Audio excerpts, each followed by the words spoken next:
જે આપણે ઉપર અને નીચે એનો ખ્યાલ મેળવવાનો છે. ચાલો અશ્વિન, ટેબલની ઉપર કઈ કઈ વસ્તુઓ છે બેટા?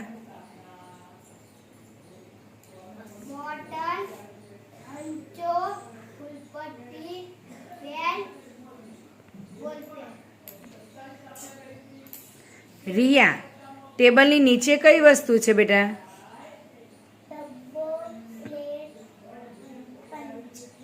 સરસ.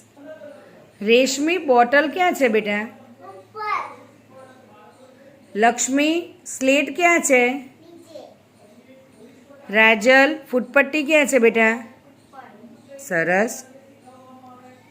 પ્રિન્સ, સંચો ક્યાં છે? Very good. કૃણાલ, ડબ્બો ક્યાં છે? સરસ, વેરી ગુડ. તાલી પાડો બધાય.